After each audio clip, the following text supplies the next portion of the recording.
You're listening to Independent TV 7. Kindly click on the like button and don't forget to subscribe to our YouTube channel at Independent TV 7. Also, don't forget to click the bell icon to get more notification. Thanks for watching. Hey, whoa, what is happening? This story says police has been deployed as protesters take over Nigerian house in New York. Well, as members of the Yoruba nation and the indigenous people of Biafra IPOB invaded the premises of the Nigerian house, Kudirat Abiola Corner, Manhattan, on Friday evening, protesting against the President Muhammadu Buhari administration. Well, personnel of New York Police Department were deployed to keep order. The police had a hard time keeping the protesters who had resulted in hauling unpredictable names at anyone that came out or went into the Nigerian house in check. Some of the Nigerian dignitaries they hounded included the Foreign Affairs Minister Godfrey Onyema, one of his predecessors in office, Babagana Kingibe, and the Director General of the National Intelligence Agency (NIA), Ahmad Abubakar. Some journalists were also not spared, as some of the protesters accused them of writing rubbish in favor of the Buhari administration.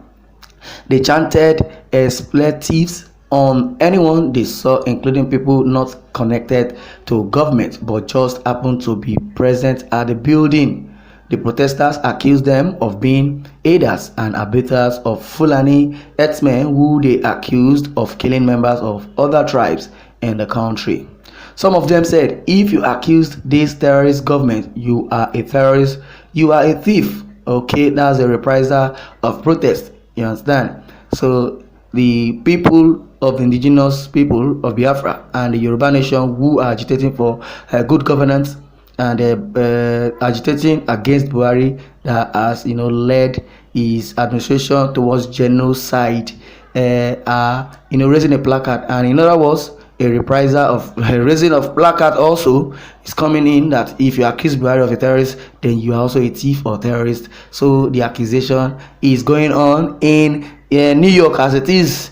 Some of them said, if you accuse this terrorist government, you are a terrorist, you are a thief. A Nigerian security agent and members of staff at the consulate who could no longer stomach the insult confronted the protesters, almost resulting to fisticuff exchange. They also expressed anger that the police allowed the protesters to step into the Nigerian house property rather than restrict them to oppose or adjacent the building or restrict them to the opposite side or adjacent the building. The United States police are not like the Nigerian corrupt police. They know that these people protesting, they have their fundamental rights. As you can see, there are barricades, there are demarcations where they could ascend to and where they can stop. That is why you are seeing it. But in other words, like I was saying, the Nigerian police do not know their left from their right, because everybody knows their right in the country. I wouldn't say there's no corruption in United States, but vividly a policeman that has been employed has gone through scrutiny. He also knows the rules and regulation. He also knows the law. He also knows the constitution of the country. The president would not tell him what to do. He already knows what to do. If the president counters the right thing, he would rather tell the president that this is the right thing, and the president has nothing to do. If he insists on negativity or violating the rule or violating the law, he could be sued. Not in Nigeria where money can buy anything just because someone is a governor. For instance, a local government chairman does not have a right to even arrest a governor. In US, it's not done that way. An ordinary sergeant can sue a president if care is not taken.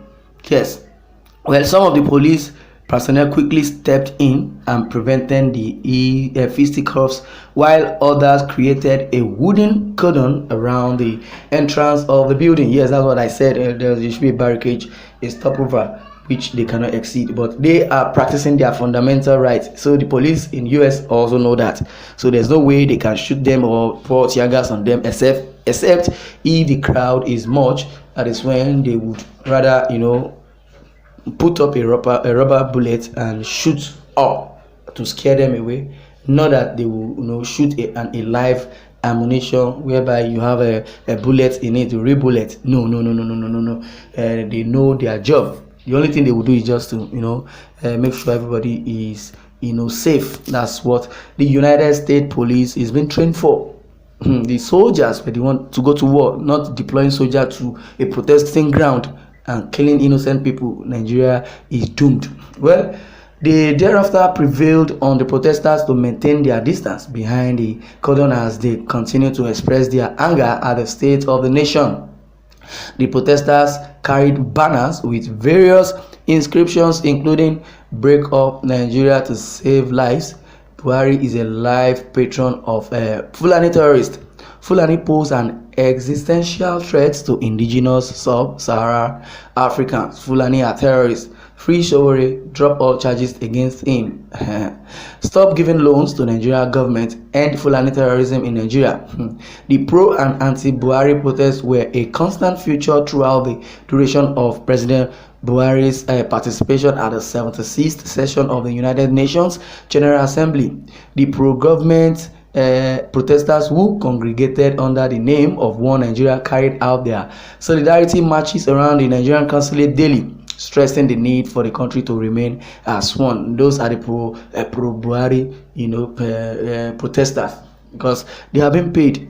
Like the news came in earlier that they were paid either £50 or $50 per hour times 3 hours daily. That's $150 thereabouts.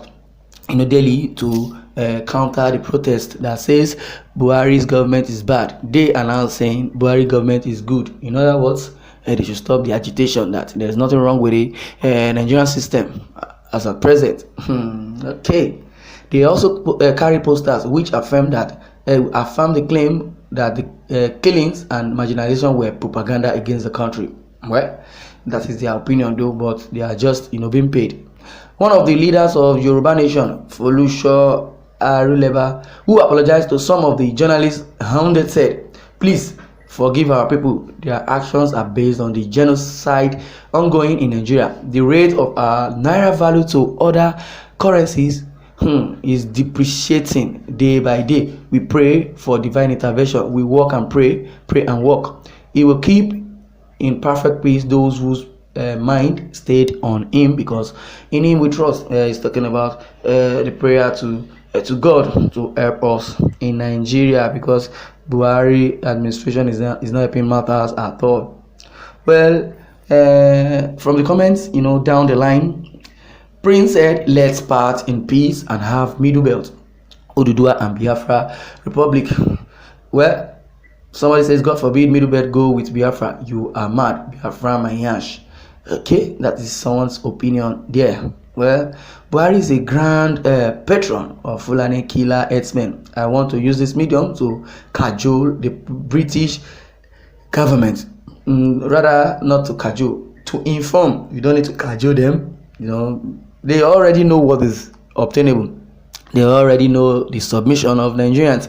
They already know what Buhari is doing. Like what the Secretary General was saying yesterday. He said to Buhari himself that he should go back to Africa to stabilize Africa, as he is representing Nigeria now. Ironically, you should know that he is not being straightforward. He said he should rather go back to his country, Nigeria, to salvage the situation of things, to stabilize the country, according to what the Secretary General said, that he should go back to Africa as he's representing Africa to go and stabilize.